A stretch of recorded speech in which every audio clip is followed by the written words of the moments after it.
Saudara, manusia itu terdiri dari 3, yaitu tubuh, jiwa, dan roh. Tapi saya mau tanya, selama kita hidup di dunia ini, yang kita pikirin, yang kita utamakan itu yang mana?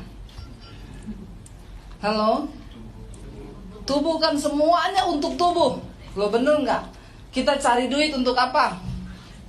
Tubuh, ya. Biar bisa makan, bisa punya pakaian, bisa punya mobil, bisa punya rumah, bisa punya ini. Semua tubuh loh. Dan tidak sedikit dari manusia yang akhirnya masuk kepada tekanan, mereka depresi, stres hanya karena kebutuhan apa? Tubuh kan? Daging kita kan? Nah, di dalam hidup kita ini sebenarnya kan ada 3.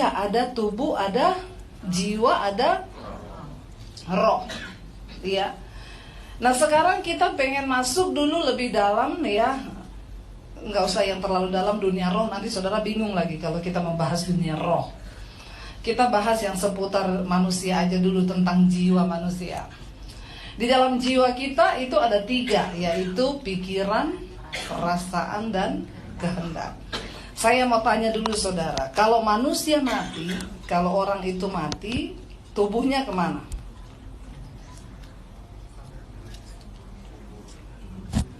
Tidak apa-apa menjawab. Kalau salah saya tidak hukum, kalau benar juga saya tidak kasih sepeda. Jadi jawab saja. Kalau kita mati, tubuh kita kemana? Jadi kembali ke tanah, ya. Padahal kita ini hidup selalu memikirkan tubuh. Padahal kalau kita mati, tubuh kembali ke tanah. Lalu roh kita kemana? Ada dasar ayatnya? Kalau ngomong harus ada dasar ayat loh. Kalau kita mati, roh kemana?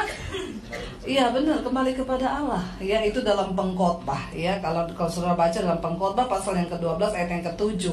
Dan debu kembali menjadi tanah seperti semula, dan roh kembali kepada Allah yang mengaruniakannya.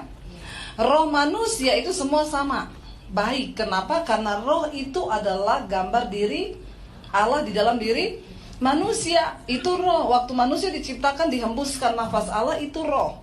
Roh itu semuanya pengennya yang baik, ya. Jadi roh manusia itu sama. Mau dia Muslim, dia Hindu, dia Buddha, dia Kristen, itu roh itu adalah bagian diri Allah dalam diri manusia. Jadi waktu manusia mati, roh kembali langsung kepada Allah. Kalau kita mati, jiwa kita kemana? Ini pelajaran dasar dari kekristenan, dan saudara harus tahu supaya saudara tidak tersesat jadi orang Kristen. Amin. Jiwa kita kemana waktu kita mati? Ada yang tahu? Nanti dikasih uang Pak Oki 100.000. Ada yang tahu jiwa kita kemana? Halo? Kalau kita mati, jiwa kemana? Satu aja tolong, ada yang angkat tangan nggak tahu? Oh haleluya, harus ada pemuritan ini Pak. Waktu manusia mati, roh kembali kepada Allah, tubuh jadi tanah, jiwa akan dihakimi. Amin.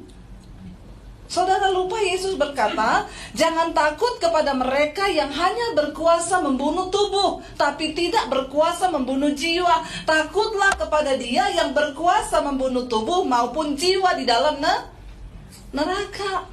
Amin. Di dalam jiwa manusia itu terdapat pikiran, perasaan, dan kehendak. Jadi jiwa yang akan dihakimi. Kenapa? Karena jiwa yang bisa merasa sakit, karena ada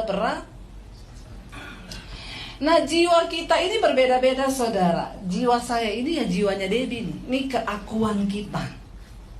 Ini jiwa pribadi-pribadi beda.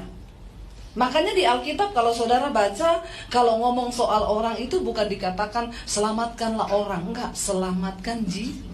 Jiwa itu mewakili pribadi-pribadi. Nah, kenapa kita beriman? Di dalam 1 Petrus pasal yang pertama ayat yang ke-9 di sana dikatakan tujuan engkau beriman ini, 1 Petrus 1 ayat yang ke-9. Kalau bisa ditayangkan supaya saya bicara pakai dasar firman, ya, bukan mengada-ngada. Kenapa kita beriman? Tujuannya 1 Petrus 1 ayat yang ke-9, baca sama-sama 1, 2, 3. Karena kamu telah mencapai tujuan imanmu, yaitu jadi tujuan kita beriman supaya jiwa kita selamat. Bukan tubuh jadi tanah. Roh kembali kepada Allah, tapi jiwa ini loh yang harus diselamatkan. Nah, di dalam jiwa manusia itu ada pikiran, perasaan, dan kehendak. Inilah yang bikin kita tuh stres, depresi, tertekan, karena ada di sini.